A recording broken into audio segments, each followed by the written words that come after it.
Assalamualaikum warahmatullahi wabarakatuh. Perkenalkan, saya Angelia Dwi Astuti, NPM 5021238, akan menjelaskan materi mengenai menelaah buku siswa, buku guru, silabus, dan RPP kelas tinggi pada mata kuliah telaah kurikulum. Dosen pengampu Bapak Tio Gusti Satria, Magister Pendidikan. Buku siswa. Buku siswa adalah buku yang diperuntukkan bagi siswa yang dipergunakan sebagai panduan aktivitas pembelajaran untuk memudahkan siswa dalam menguasai kompetensi tertentu. Buku siswa bukan sekedar bahan bacaan, tetapi juga digunakan untuk melaksanakan kegiatan-kegiatan dalam proses pembelajaran atau activity-based learning.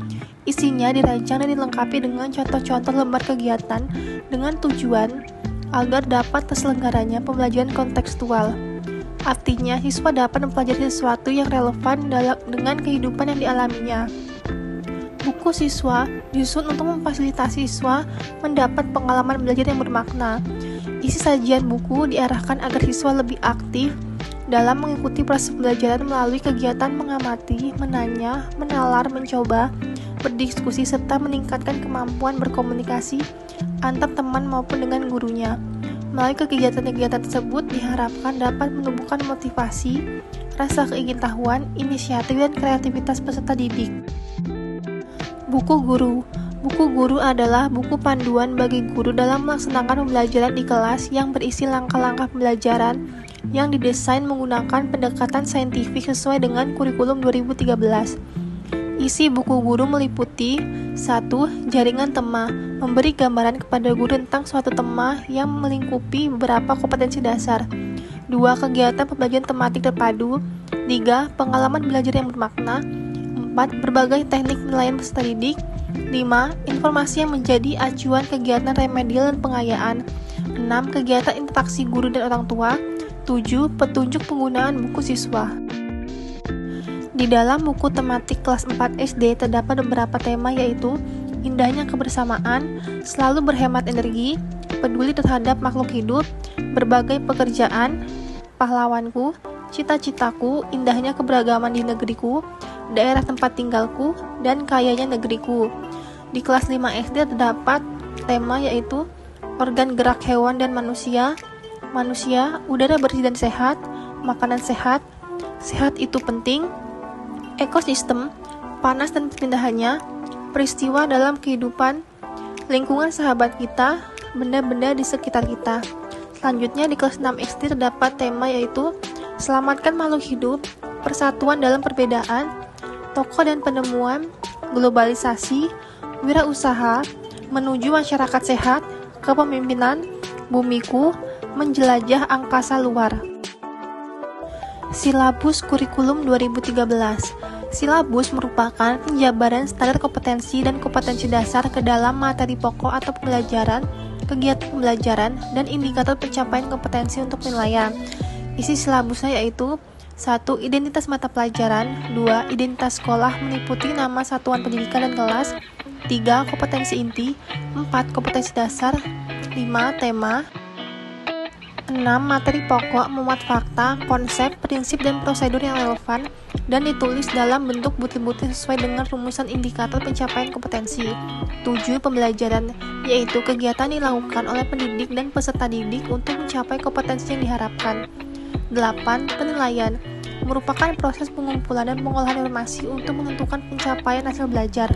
9. Alokasi waktu. 10. Sumber belajar, dapat berupa buku, media cetak dan elektronik, alam sekitar, atau sumber belajar yang lain yang relevan. Silabus Kurikulum Merdeka. Silabus dalam Kurikulum Merdeka adalah alur tujuan pembelajaran atau ATP. Alur tujuan pembelajaran ini memiliki fungsi yang sama dengan silabus pada Kurikulum 2013 atau Kurtilas, yaitu sebagai acuan perencanaan pembelajaran. Penyusunan ATP dalam Kurikulum Merdeka dilakukan dengan menganalisis capaian pembelajaran.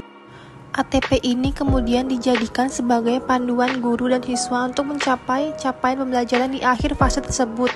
Komponen tujuan pembelajaran dapat memuat 3 aspek, yaitu kompetensi, konten, dan variasi. Alur tujuan pembelajaran dalam satu fase dapat memberikan gambaran tentang cakupan dan tahapan pembelajaran yang linear dari awal hingga akhir fase. RPP Kurikulum 2013.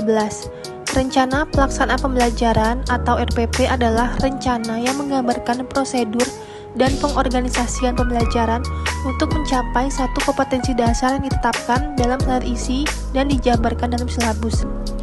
Berdasarkan Peraturan Pemerintah Republik Indonesia Nomor 19 Tahun 2005, Pasal 20 dinyatakan bahwa perencanaan proses pembelajaran meliputi silabus dan rencana pembelajaran yang memuat sekurang-kurangnya tujuan pembelajaran, sumber belajar, dan penilaian hasil belajar.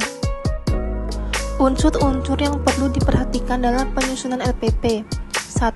Mengacu pada kompetensi dan kemampuan dasar yang harus dikuasai siswa, serta materi dan submateri pembelajaran, pengalaman belajar yang telah dikembangkan di dalam silabus.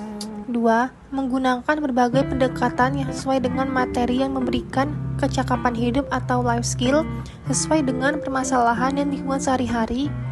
3.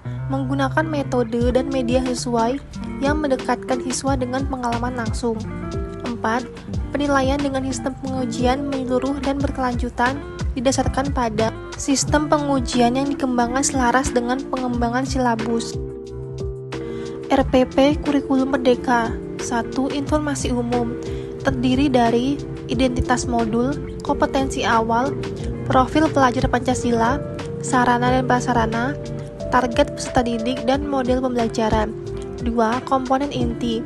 Terdiri dari tujuan pembelajaran, pemahaman bermakna, pertanyaan tematik, kegiatan pembelajaran, asesmen, dan pengayaan dan remedial.